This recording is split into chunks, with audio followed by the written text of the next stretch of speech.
Alors Guillaume, hier soir avait lieu la 12e séance du conseil municipal de Sarreguemines.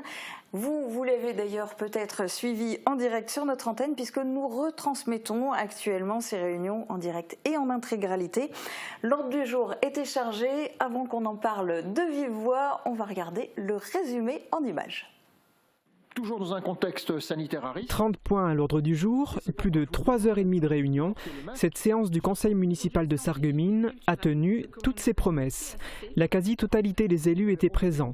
Parmi les points évoqués notamment, la question du stationnement. Indigo a fait un état des lieux de son activité et la situation financière n'est pas bonne. Le résultat net du délégataire est en forte baisse, tant au niveau des parkings du Moulin et du Carré Louvain qu'au niveau du stationnement en voirie. Indigo souhaiterait que les tarifs auxquels sont soumis les usagers augmentent. Les travaux de réhabilitation de la closerie des Lilas ont également été évoqués. La ville va se porter garante à hauteur de 50% pour un emprunt de plus de 2,5 millions d'euros à contracter par Logis-Est.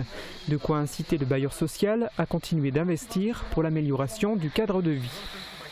D'autres points ont été évoqués, comme l'avancée du réseau de chaleur. Vous le constatez, en ville, les travaux sont en cours, ce qui occasionne certaines difficultés pour circuler. Sachez que les bâtiments qui seront branchés sur ce nouveau réseau de chaleur devraient être raccordés à la fin de l'année pour ce qui concerne la rive droite. Et à la fin de l'année 2022, il devrait en être de même pour les bâtiments de la rive gauche. De son côté, la chaufferie a été construite. Dans un mois, des essais devraient être réalisés. Le point qui a été le plus longuement discuté portait sur l'instauration d'une taxe sur les friches commerciales. Alors Guillaume, cette taxe, une nouvelle taxe qui a été présentée et votée, la TFC, qu'est-ce que c'est ? Alors je tiens tout de suite à préciser qu'il ne s'agit pas d'un impôt pour aider au financement du TFC, le Toulouse Football Club. En fait, la TFC est la taxe sur les friches commerciales. Elle s'appliquera dès le 1er janvier 2022 et concerne les propriétaires qui disposent d'un bien inutilisé depuis 2 ans et qui sont soumis à la taxe foncière sur les propriétés bâties, la TFPB. Et non, j'ai pas de jeu de mots à faire avec la TFPB. Faudra chercher. Alors combien de biens sont soumis à la TFC à Sarreguemines ? Alors la ville en a comptabilisé en tout 261. Toute la commune n'est pas concernée, le périmètre pris en considération est le centre-ville où sont menées les différentes actions cœur de ville. Les biens dont il est question sont très divers, il peut tout aussi bien s'agir d'immeubles, de bureaux, de parkings ou encore de lieux de stockage. Et quel est l'objectif de cette nouvelle taxe ? Redynamiser le centre-ville. Tant au niveau commercial qu'au niveau de l'habitat, l'idée est de remettre sur le marché des locaux vacants et de maîtriser les loyers. Certains propriétaires demandent en effet des tarifs prohibitifs qui découragent des porteurs de projets, parfois d'ailleurs de manière délibérée. Pour redynamiser et contribuer effectivement à avoir un centre-ville dynamique, il est nécessaire aujourd'hui de sensibiliser aussi certains propriétaires qui sont en possession de biens et qui pratiquent ce qu'on appelle la rétention foncière délibérée.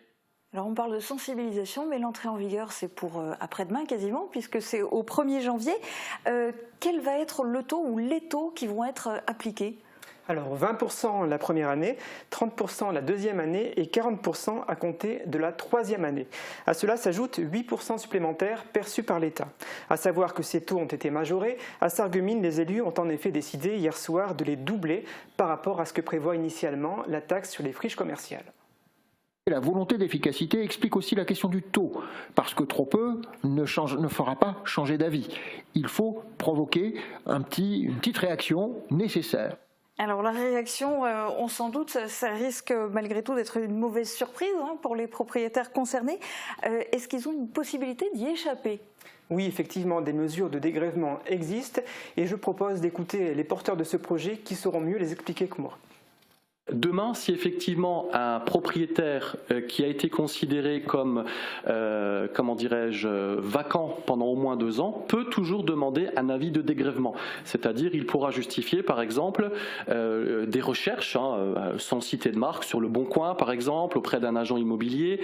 Il pourra justifier aussi de difficultés économiques qui seront examinées évidemment à la loupe. Et dans ce cas, évidemment, les 20% la première année d'imposition ne lui seraient pas appliqués. On pourra mettre en avant donc un avis de dégrèvement dans ces cas-là. Il n'y aura aucune application aveugle. C'est très simple.